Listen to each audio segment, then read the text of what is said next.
What was Elizabeth Warren doing? She did. I think she went to an academic center because she didn't have enough DNA to sort of be detected by the normal ancestry of 23andMe. By the way, I've done both 23andMe and Ancestry for determining your ancestry, and I think I liked Ancestry. It was amazing. They talk about show you where you're. What was she doing? Why did she release it?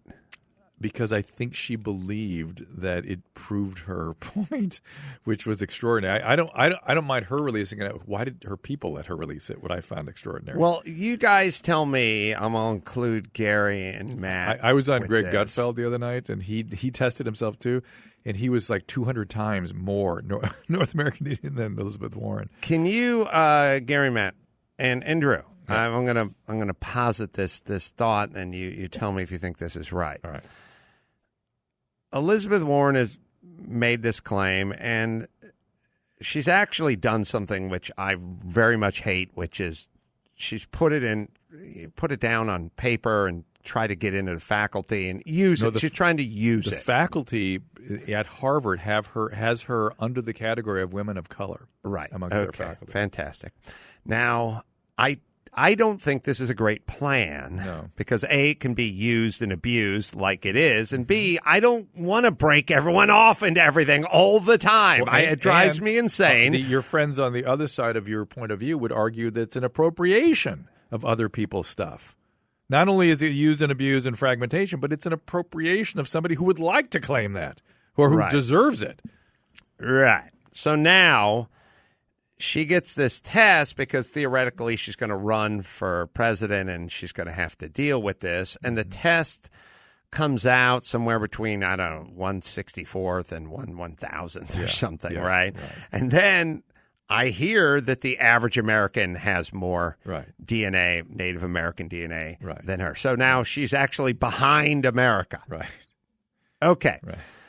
Then this is information that is then shared. Okay. Mm-hmm. Well, shared as evidence of her truthful heritage. Can I make this statement and you tell me if you think this is an accurate statement? Okay. And I include the Porcelain Punisher and Gary on this topic.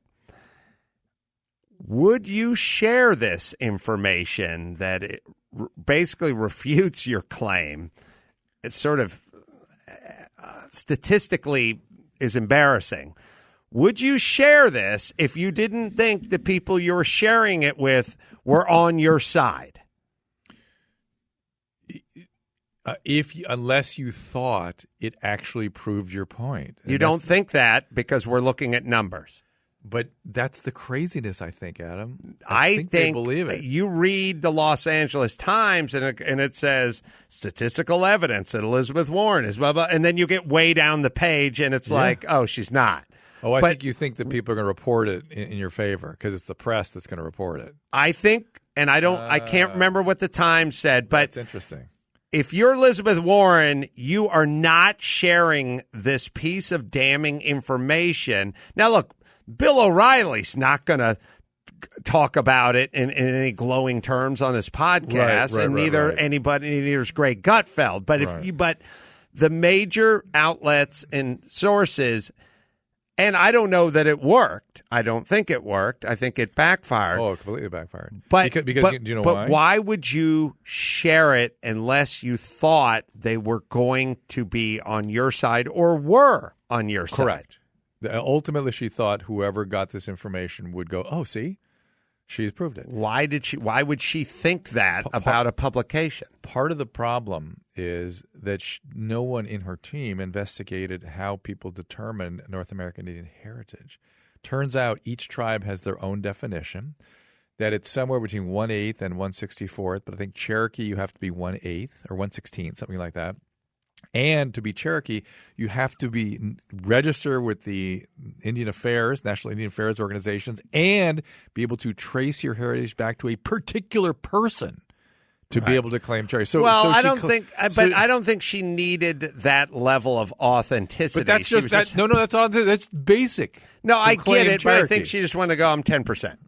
Or 25%, or whatever it is. Yeah. I can't remember what the Los Angeles Times article was, Gary, but I did did read a few that were like, this proves her claim, and it's like I don't think you let those kind of numbers. I don't think you share those numbers unless you think you have the press on your side. I agree.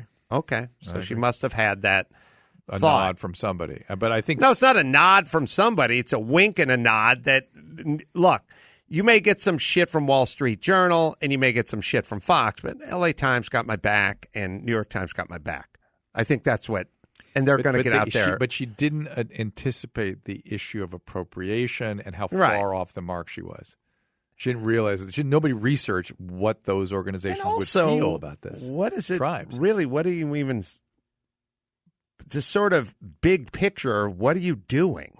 I know. Well, but it brings up, it brings up a much bigger conversation, and I think it's one that I'm kind of grateful she brought this out, which is, what the fuck is heritage? I don't know, and I don't care. Well, but in an age when we can quantify it specifically, we need to have that conversation because it's a different thing now. I don't even know what it. I have no interest. Well, in it's it either other something than, very specific or it's nothing. Right? It's all nothing. It's Right. the color of your skin or wherever your ethnicity is or whatever. It's all nothing. It's just get to work. It shouldn't have anything to do with anything.